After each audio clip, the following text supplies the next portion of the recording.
আমি আজি কি আঁকিছোঁ সত্ৰীয়া নৃত্য ন সত্ৰীয়া নৃত্য আমি আজি এটা ফৰ্ম আঁকিছোঁ আমি কি আঁকিছোঁ এজনী ছোৱালী আঁকিছোঁ যি নৃত্যৰ ভংগিমা কৰি আছে হাত দুখন নৃত্যৰ ফৰ্মত কৰি আছে আৰু এইটো ঝুমুৰা ডেন্সৰ এটা ভংগিমা কৰি আছে ঝুমুৰা নৃত্য এটা ভংগিমা কৰি আছে তাই এটা কি পিন্ধিছে সাজ পোছাকত তাই পিন্ধিছে এটা পাগুৰি পিন্ধিছে ঘূৰি পিন্ধিছে চেলেং পিন্ধিছে আৰু ওপৰৰ চেলেং দি পেলাই এই ওপৰৰ জেগাখিনি ওপৰৰ যিটো পৰ্চন সেই বস্তু চেলেং দি পেলাই আৰু ব্লাউজৰ আৱৰণ দি ৰাখিছে তাৰপিছত ইয়াতে অলংকাৰ বুলি ক'লে জাপি তাৰপিছত গলপতা তাৰপিছত ঢোলবিৰি আৰু এটা ফুট লৈছে সেই বস্তুখিনি আমি ধুনীয়াকৈ কালাৰ দি পেলাই উঠাব লাগিব অভিলেখা তুমি ওচৰলৈ আহা তাৰপিছত এই বস্তুখিনি আমি দেখুৱাবৰ কাৰণে ফাৰ্ষ্টে আমি কি কৰিছোঁ স্কিন কালাৰটো আমি কৰি লৈছোঁ হোল বডি ইয়াতে বেছি কালাৰ প্ৰয়োজন নহয় অনলি অকাৰ য়েল্লো ৰেড ব্ৰাউন এই 3-4টা কালাৰে ইউজ কৰা হ'ব বুজি পাইছানে তোমালোকে তাৰপিছত এইকেইটা কালাৰ ইউজ কৰা হ'ব যাৰ কাৰণে আমি কি কৰিব লাগিব ফাৰ্ষ্ট অকাৰ য়েল্লোটো কৰি ল'ব লাগিব গোটেইখিনিত কৰি লোৱাৰ পিছত আমি ব্ৰাউন কালাৰ দি লাইটকৈ টানিব লাগিব তাৰপিছত এয়া দেখিছা মই পাগুৰিটো দেখাইছিলোঁ স্কিন কালাৰটো দেখাইছিলোঁ আৰু বাকীখিনি কৰিবলৈ হ'লে আমি অকাৰ য়েল্লোটো লাইটকৈ কৰি ল'ম লাইনিংটো এনেকৈ লাইনিংটো গোটেইখিনি টানি দিম টানাৰ পিছত আমি কি কৰিম ব্ৰাউন দি কৰিম আৰু গোটেইখিনি প্ৰায়খিনি কালাৰ ছেমেই হ'ব একো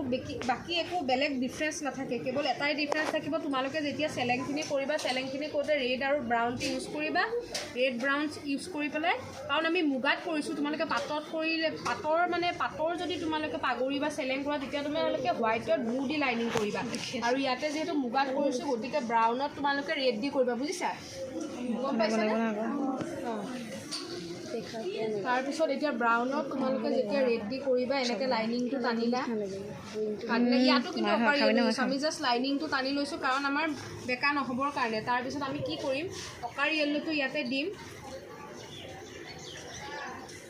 দেখিলা অকাৰ য়েল্লো দিয়াৰ লগে লগে ৰেডত অকাৰ য়েল্লো দিয়াৰ লগে লগে নিজে নিজে মুগাৰ কালাৰটো আহে মুগাৰ কালাৰ এনেকুৱাই দেখিছা নহয় তোমালোকে মাহঁতৰ মুগাৰ কালাৰৰ কাপোৰবোৰ দেখিছা নহয় এনেকুৱাইটো থাকে ন এনেকৈ কৰিবা প্ৰব্লেম পালে মোক সুধিলেই হ'ল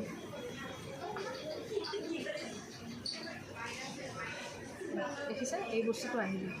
তাৰপিছত আমি ইয়াতে ডিজাইনো দিব পাৰোঁ এই চেলেংখনত ফুল চুল যেতিয়া আমাৰ শুকাই যাব তেতিয়া আমি দিব পাৰিম একো কথা নাই কিন্তু আমি ফাৰ্ষ্ট লাইটকৈ কালাৰটো কৰি ল'ম